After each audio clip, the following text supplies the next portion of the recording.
Добар ви ден! Денеска за нашата градинка е празник. Овие прекрасни дечиња ќе бидат наши идни првачи. Пораснаа во нашата градинка, се дружеа, игреа, пееа, се смеа. Се надевам дека сте задоволни од сето оно што ние го направивме за вашите дечиња, бидејќи ние сме презадоволни од вас, од вашата соработка, од вашето учество во подигнувањето на овие прекрасни дечиња позади мене. Денеска тие подготви една пригодна приредба за вас, чисто да го одбележиме денот на Збогум градинке. Наградувајте ги често со аплауз, тоа е нешто што на нашиот народ му недостига. Значи, поздравувајте ги и кога грешат, и кога ќе се збунат, може би ќе има и флачки, не верувам, бидејќи се прекрасни. Меѓутоа, едноставно уживајте, бидејќи овие моменти се случуваат само еднаш. Ви благодарам и имајте убави моменти. Драги родители, баби и дедовци, наши роднини, добре дојдовте и ви благодариме што денес сте со нас да почувствувате топлината на местото, каде што ние сите овие години растевме и порастевме. Читување родители, наши роднини, во нашата градинка стегнавме да ви удрствува знаење. Се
Кока доаѓа пролета, штом дечиња трчат, лични како цвет, чиниш дека ластовичке са вивнале во лед. А пак кога весело воро се вплетат, од радост и убост лицата им светат. А кога ќе запеат, чиниш звонци речат, од грлата нивни златни куци течат. Водолата мјанушка глава веќе трева, низ ридови и брегови зелена. Во појмето цвеќиња никнат секој час, но треба да знаете цветет сум јас. Зелена гливади, ујосна тева, изменица девата, искибанови и кепс. Цвеќиња сегде полета се сладки, јужните земи, птиците град со прекрасната градина. Пролета се дружи, гледајте колку убаво расцветале ружи. Пролет, пролет мила, сонце прска зрак. Ајде, ајде, сите ли играме пак.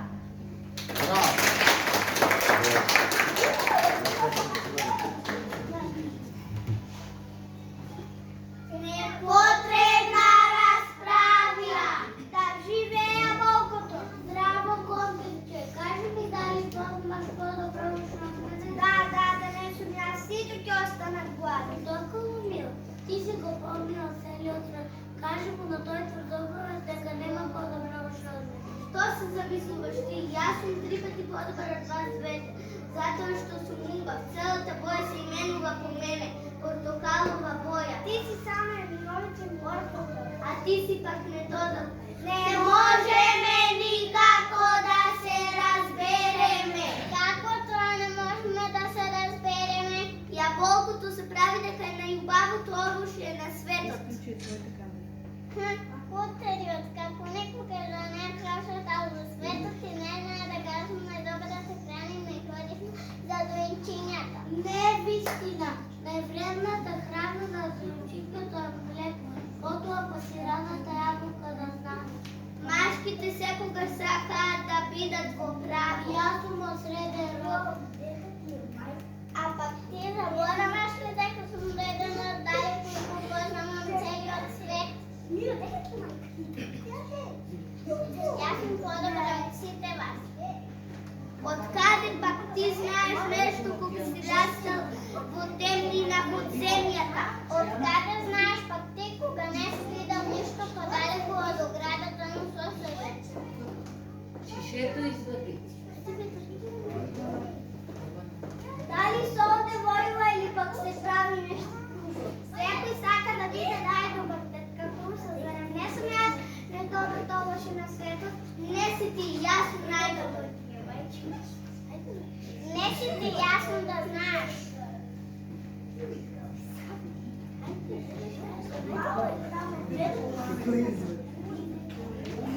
Бидете попаметни, јас исто така би се настројувала за нашата програма. Дали сум мајка сладка раковет, а мој мајка кога дојде нашата беседа, дали делајте некаде кој најдобар од нас.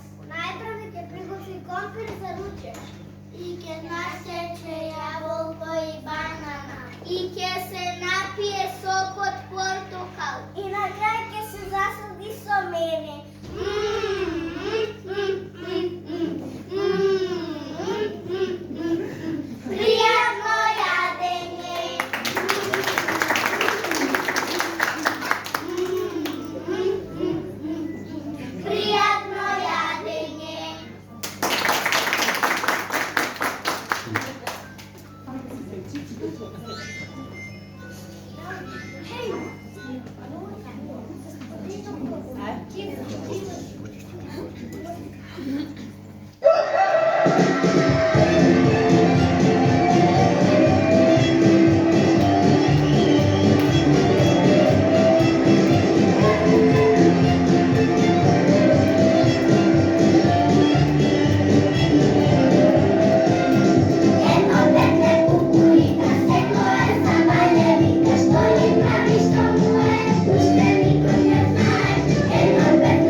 Thank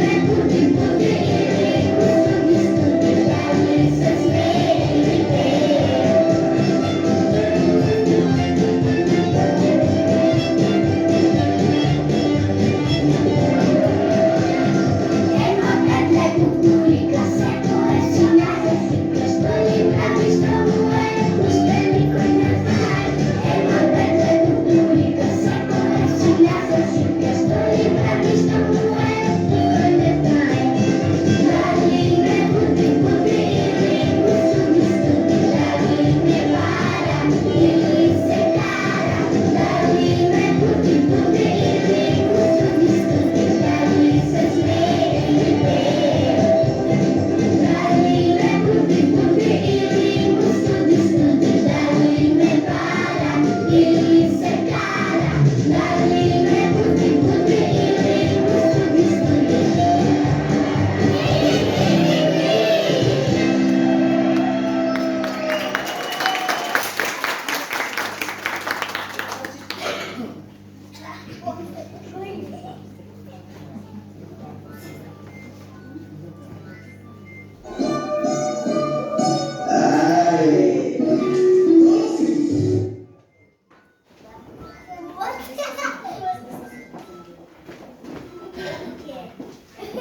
Не.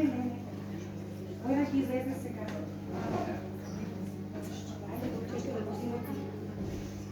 Почитувани родители и наши роднини, ви благодариме внимателно што не следевте.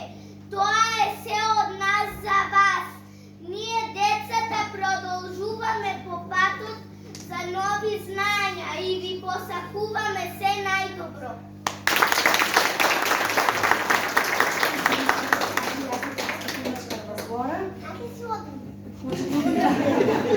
Представува задоволство што им бе воспитувачка на вашите дечиња. Со дечињата воспоставивме разбирање, комуникација, доверба и тоа резултираше во денешниот успех. Имавме разни предизвици и во ваша соработка ги новинувавме. Се надевам дека за дечињата предстојат проградинка едно искуство кое им го отвори патот за идни успеси во периодот кој им предстои во образованието. На дечињата им посакувам се најдобро и многу успех. Ве поздравувам и вас, родителите. Имавме коректна соработка. Уште еднаш ве поздравувам сите и се најдобро.